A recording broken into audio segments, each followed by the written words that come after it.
Il fait toujours noir, et il n'y a jamais un seul soleil. Je vais devoir commencer à chercher de quoi me nourrir. Mais pour l'instant, je suis trop préoccupé par ma situation.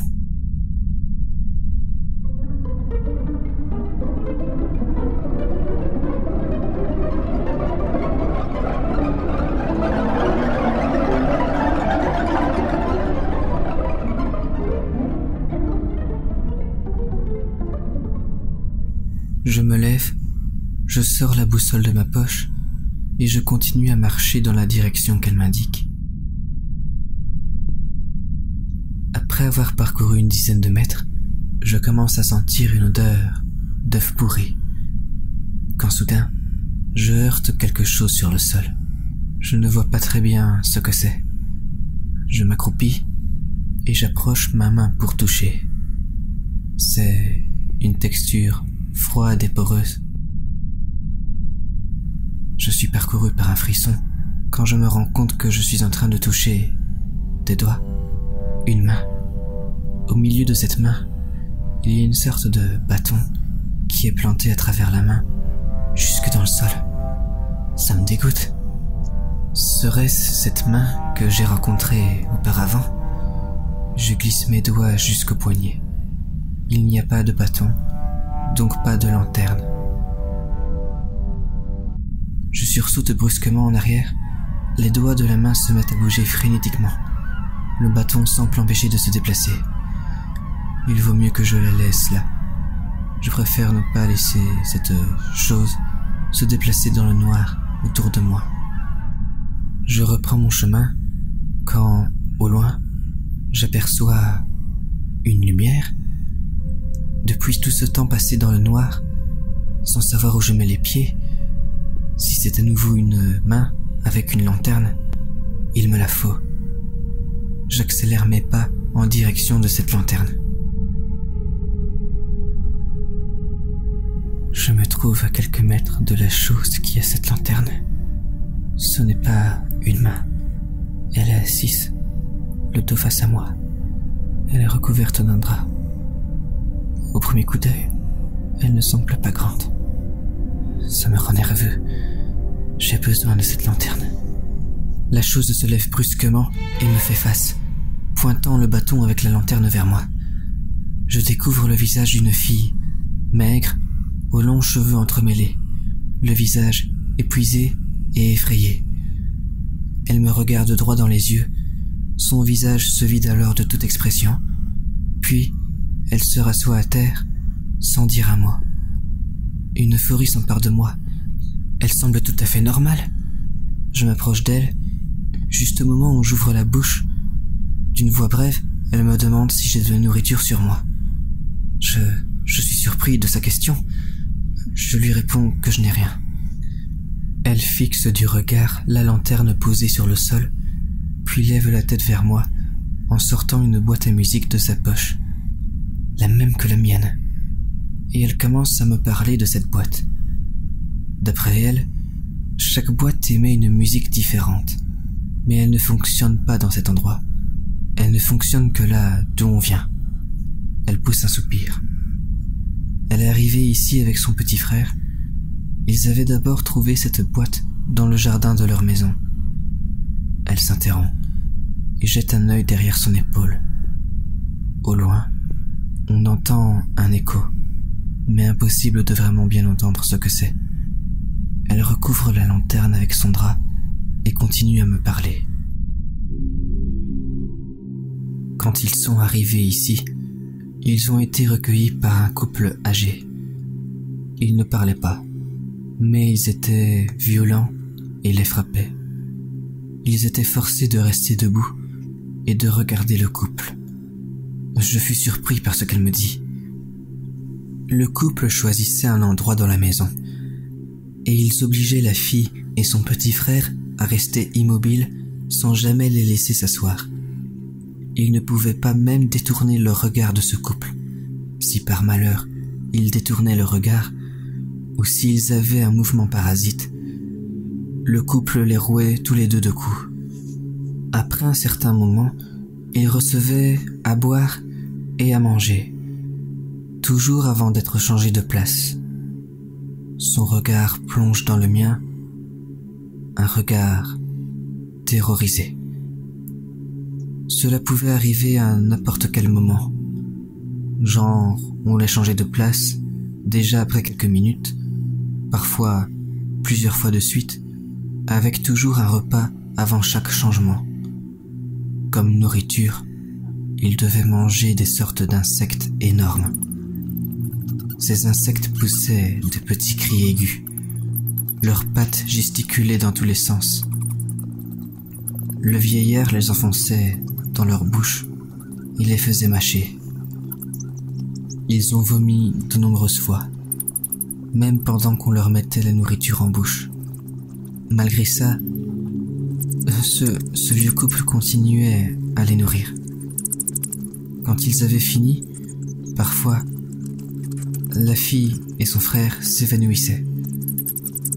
Même mâchés et un morceau dans la bouche, les insectes, ou du moins leurs morceaux, continuaient à bouger, ainsi que pendant toute la digestion jusqu'à la défécation, qu'ils devaient faire debout, toujours dans leur posture immobile. Rien ne semblait déranger ce couple. Ils étaient dans une puanteur extrême et c'était de pire en pire. Je ne reviens pas de tout ce qu'elle me dit. Ça me fait penser à cet homme qui a cherché à me tuer. Ensuite, elle m'explique qu'il y avait les boissons. À ce moment-là, le couple les prenait comme des planches.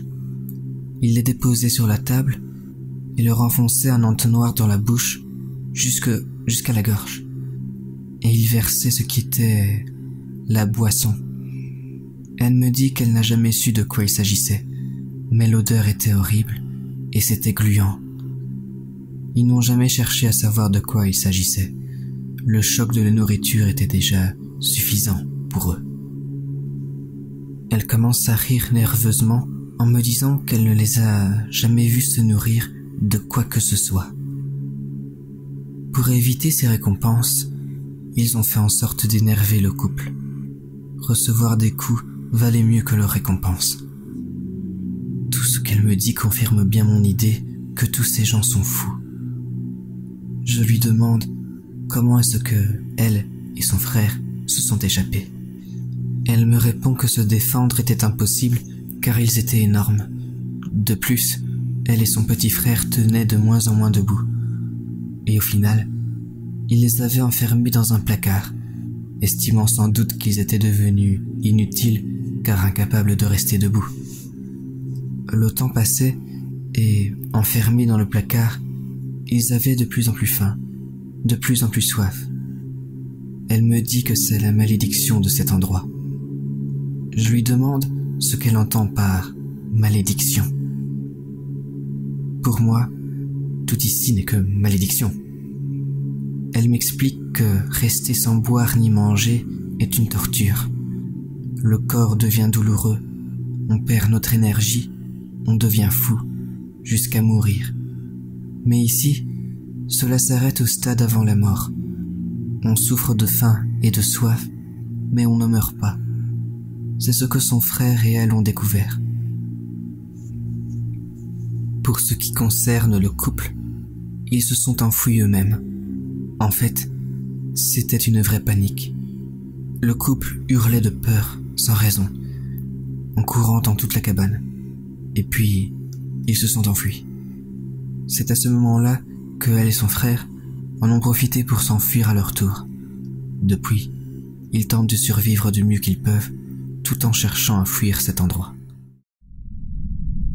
Je sors la boussole de ma poche et je lui montre en expliquant comment je l'ai trouvée. Son regard se tourne vers la boussole. Elle la regarde fixement, au point de ne rien écouter de ce que je dis. Ça me met mal à l'aise. Je range aussitôt la boussole dans ma poche.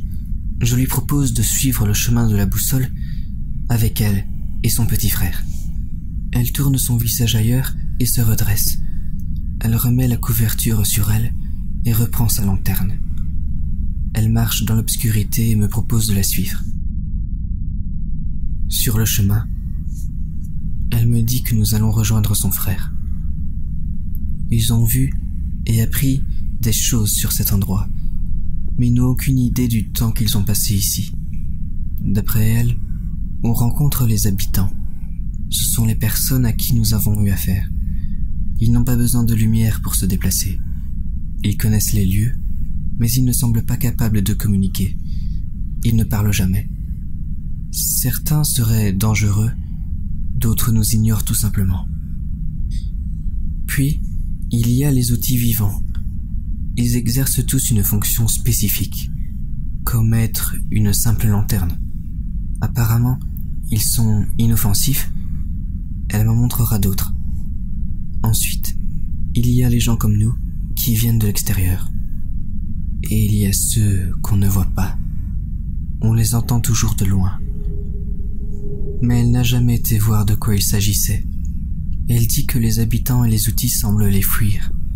Elle s'arrête et pointe le doigt devant elle. Tu en apprendras plus à l'usine. Au loin, il y a un bâtiment énorme, très massif et sombre. Il est éclairé par un étrange nuage. Nous prenons la direction de l'usine. Elle m'explique sur le chemin que cet endroit est utilisé par les habitants. Elle et son frère ont trouvé une cachette à l'arrière.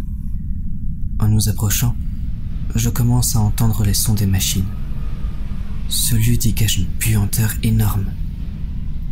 Il n'y a personne à l'extérieur. Derrière le bâtiment, la fille s'arrête devant une petite porte métallique. Elle donnerait accès à une petite pièce qui n'est jamais utilisée par les habitants. Elle me propose de venir à l'intérieur. Je la suis. Je me rends compte que je ne lui ai pas demandé son prénom. J'attendrai que l'on rencontre son frère. Il y a des draps qui pendent partout. Je vois aussi quelques petits meubles en bois avec des bougies. Mais la pièce où nous sommes reste très sombre, malgré les bougies. Elle me fait signe de la main. Son frère est dans une tente dans le coin de la pièce. J'entends la fille lui chuchoter. Elle parle de notre rencontre. Je m'avance, heureux de rencontrer une nouvelle personne. J'entre dans la petite tente en drap. Je la vois accroupie au milieu, avec une bougie à côté d'elle. Elle se lève en se retournant vers moi, souriante. Elle s'écarte. Un vent glacial parcourt tout mon corps. Mon cœur semble s'être arrêté. Je laisse ma bouche pendre dans le vide. Devant moi, il y a son frère. Sa tête est posée sur un tabouret.